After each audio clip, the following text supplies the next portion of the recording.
এই যে আমার সমস্ত মাল মেশিন থেকে নেমে গেছে, সব রেডি করে নিয়েছি।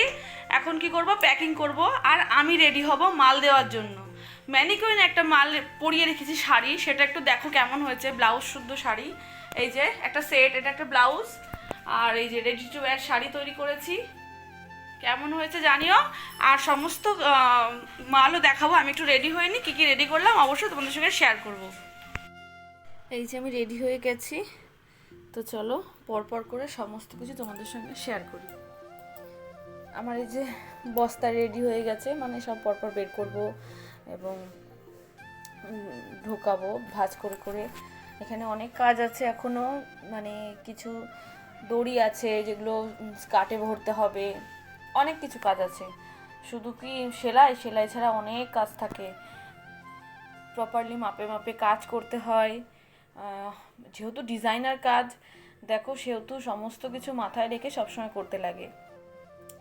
সব কাজে চাপ আছে, যেমন ফেসবুকের কাজে চাপ আছে, বা যে কোনো কাজে, শুধু ফেসবুক কেন, যে কোনো কাজে মাথায় অবশ্যই হেডেক নিতে হবে। শুধু বলে না অনেকে যে ওই তো ভিডিও করে, ভিডিও যে করে সেই জানে যে কতটা খাটনি, কন্টেন্ট আনতে হবে।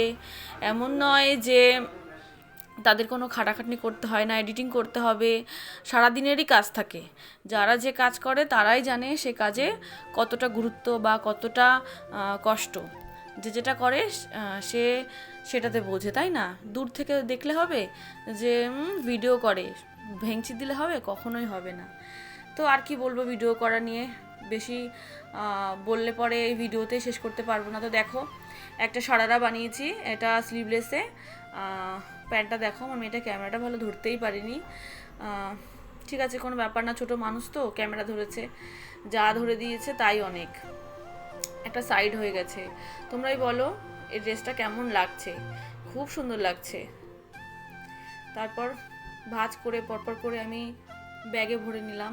এদিকে সোনামাকে রেখে যাব।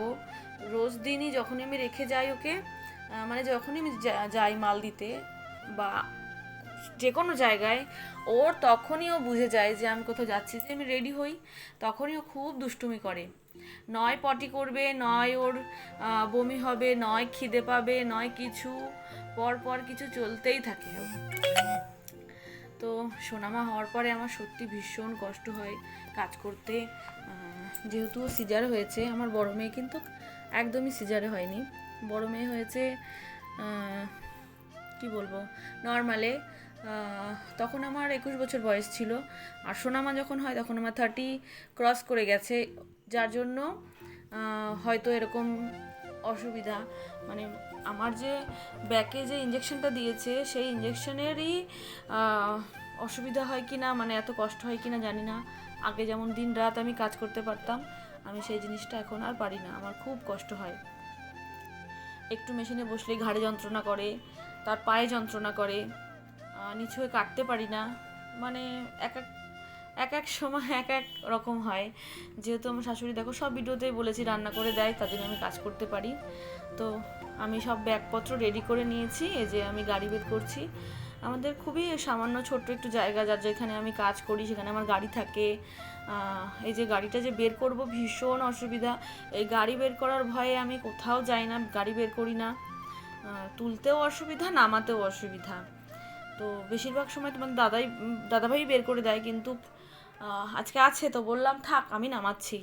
তো আমি গাড়িটা নামিয়ে নিলাম, নামিয়ে সোজা রওনা দিলাম আমার মানে যেখানে আমি কাজ করি, যেই দিদির কাজ করি তার বাড়িতে।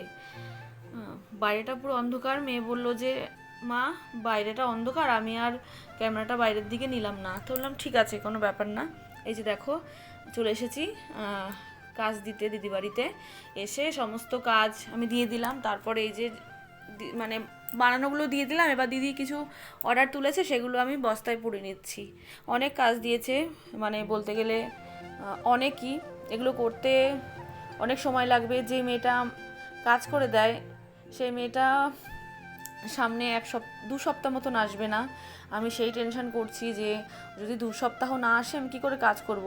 আমি তো এখন সময় দিতেই পারি না, বিকেলের দিকে তো মায়ের কাছে দিয়ে তারপরে আমি মানে কাজে বসি, ওই টাইমটুকুই আমি একদম টানা কাজ করতে পারি, তারপরে আর পারি না।